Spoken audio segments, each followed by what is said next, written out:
Fala pessoal, tudo bem com vocês? Galera, muito prazer. Meu nome é Daniel Cataldo e hoje eu vou ser o seu professor de física. Na aulinha de hoje, nós vamos falar sobre um assunto extremamente importante para o seu concurso. Hoje nós vamos falar sobre potência mecânica, assunto recorrente em todas as provas. Então, se você está precisando entender mais sobre potência mecânica, já deixe o seu like, não esqueça de compartilhar com os amigos e se você é novo no canal, se inscreva e ative o sininho para você sempre receber em primeira mão quando o vídeo novo estiver aqui, beleza? Então vamos para a nossa aula? Solta a vinheta!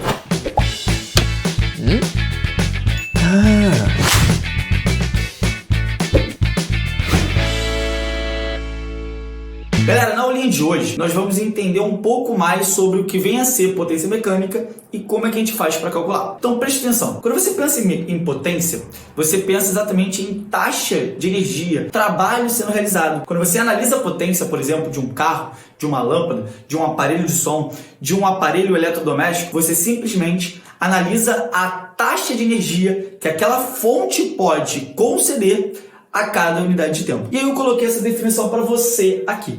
Tudo bem? Repara uma coisa, eu falei sobre taxa de energia concedida. Isso te lembra alguma ideia ou alguma situação física? Não se esqueça. Toda vez que você fala de trabalho, você está falando então da transferência de energia que você dá para aquele corpo, para aquele sistema. Na nossa primeira aulinha dessa série de trabalho e energia, nós falamos sobre essa taxa de energia concedida. Essa energia que eu estou cedendo, essa fonte está cedendo, na verdade é o conceito de trabalho. Então você pode definir, por exemplo, potência como sendo a razão entre o trabalho realizado, e lembra que o trabalho é um esforço físico, trabalho é a taxa de energia que você cede de um corpo para o outro a cada unidade de tempo. Tudo bem? Então a primeira definição que você pode criar aqui é que potência é trabalho sobre tempo. Só que sendo trabalho a taxa de energia, uma outra maneira de que você pode visualizar essa questão de potência é quando o cara fala sobre taxa de energia em razão do tempo. Então você tem uma segunda maneira para calcular potência. Então potência pode ser trabalho, no caso trabalho mecânico, sobre o tempo, taxa de energia sobre o nosso tempo. Só que agora, imagina o seguinte, imagina que você tem um guindaste. Você está operando esse guindaste. Aqueles guindastes nos portos, né? Você está simplesmente levantando um contêiner e colocando no navio. Ou tirando o contêiner do navio e colocando na superfície, certo? Quando você faz uso ali desse guindaste, repare que você está erguendo ou você está descendo o contêiner de uma determinada altura. Pensaram nisso? Então, pensa comigo agora. Quando você analisa esse movimento, essa situação, repare que o contêiner antes ele não tinha energia potencial e ele passa a ter uma energia potencial. Ou ele tinha uma energia potencial em relação ao solo e diminui essa energia potencial. Quando você faz, na verdade, essa situação, você cria essa situação de erguer, por exemplo, um contêiner, você simplesmente está transferindo energia para o contêiner, porque ele começou a ganhar energia potencial em relação ao solo. Então eu posso definir como sendo a taxa de energia a nossa energia potencial. Então ficaria mgh, se eu faço isso em razão de um certo tempo, eu tenho a potência desse meu guindaste aí. Maravilha? Outra coisa que a gente pode analisar também é quando a gente olha para essa expressãozinha aqui, sabendo que quando a gente fala de massa, a gente pode tentar escrever algo como sendo massa é densidade vezes volume. Lembra que densidade é a razão, né, da massa com volume daquele corpo, por exemplo. Então, quando você pensa na questão de densidade, essa massinha daqui pode se tornar densidade vezes volume. Maravilha. O que eu quero dizer é o seguinte, se você tiver uma situação de bomba d'água, algo parecido com isso, né, questões como usina hidrelétrica, queda d'água ali, você pode escrever uma relação de potência extremamente importante. Porque se eu pego essa massa e troco por isso, eu vou ter simplesmente densidade vezes volume, vezes gravidade, vezes altura sobre tempo. Só que tem um termo ali muito importante na sua questão, que é o termo da vazão. O que é vazão aqui? Vazão é a quantidade daquela água que flui naquele determinado caminho, naquele encanamento, naquela situação, em função do tempo. Como a minha massa vai ser densidade vezes volume, volume sobre tempo é exatamente a nossa vazão. E a vazão, a gente utiliza a letra Z. Portanto, você pode, por exemplo, escrever assim, ó. Densidade vezes volume, gravidade vezes altura sobre tempo. E aí você tem que lembrar que esse camarada é a nossa vazãozinha. Então eu posso, por exemplo, escrever esse cara como sendo a nossa vazão. Então a gente vai usar a letra Z. Então se você quiser, você pode falar que potência é densidade vezes vazão vezes gravidade vezes altura. Entendeu até aqui? Então eu estou te dando uma série de situações, uma série de equações que você pode usar para o cálculo da potência. Só não esquece uma coisa. Não importa se é potência mecânica, se é potência luminosa, se é potência elétrica, se é uma potência térmica. Sempre que você pensa em potência, você trabalha com watts. Então, portanto, se tratando de uma unidade no sistema internacional, nós temos o nosso watts.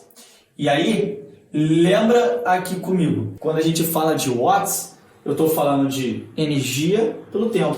Então eu estou falando de joule por segundo. Sempre em joule por segundo. Tomar cuidado que isso aparece no enunciado. Em algumas situações o cara tenta criar uma dificuldade para você, te dando aí, por exemplo, o tempo em minuto, talvez a unidade de energia como sendo quilojoule. Então você precisa converter isso aí para deixar sempre em joule por segundo. Maravilha? Até aqui tudo bem? Outra coisa importante que surge é o conceito de potência instantânea. Repare que potência é a taxa de energia concedida por uma fonte a cada unidade de tempo. Nós começamos a nossa aulinha citando a definição que já está no quadro. Bem, mas se essa taxa de energia eu trabalho, eu posso simplesmente definir com vocês que potência é esse trabalho sobre tempo, certo? Ora, se eu trabalho o cálculo, F de cosseno θ, e esse cara, o ΔT, eu vou repetir na nossa equação, o que vem a ser distância pelo tempo? Você lembra? Aqui, tenho certeza que você já estudou isso em cinemática, distância pelo tempo. Quando você fala de distância pelo tempo, você está falando de velocidade. E aí eu quero uma velocidade naquele momento, naquele instante. Portanto, se tratando de uma potência instantânea, eu vou calcular a potência instantânea como sendo a força vezes a velocidade vezes o cosseno de θ, onde esse θ eu preciso tomar muito cuidado, pois é o ângulo entre a força e o vetor velocidade.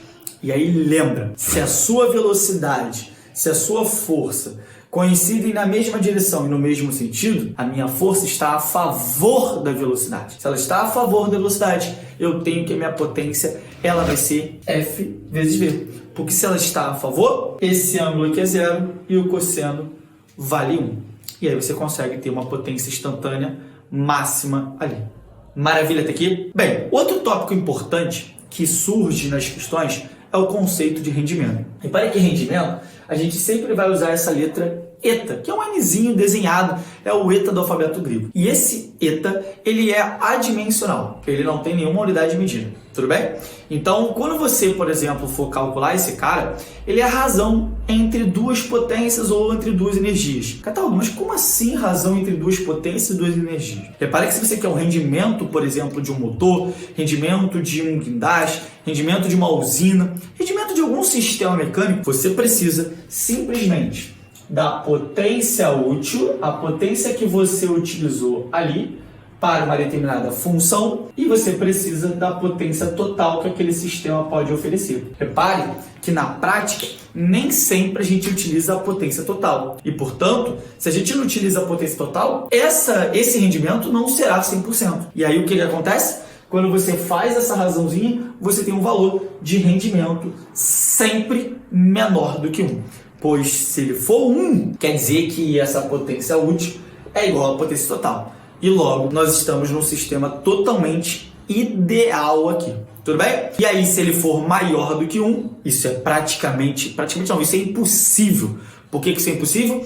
Porque eu não posso utilizar mais do que o sistema está oferecendo. Então, fisicamente, eu não posso ter um rendimento superior a 1. Quando eu falo de 1, quando eu falo menor do que 1, eu estou falando que se eu pegar, por exemplo, esse valor, que vai me dar um valor decimal aqui, Se eu multiplicar isso aqui por 100%, eu acho o nosso rendimento em porcentagem. Maravilha? Curtiram a aulinha? Deu para entender? Então se você curtiu, já deixa o seu like aí no vídeo, compartilha esse vídeo com todos os amigos e se você é novo no canal, se inscreva e ative o sininho, pois sempre que eu subir um material novo para você, você vai receber em primeira mão. Beleza? Te espero na próxima aula. Um abraço, até!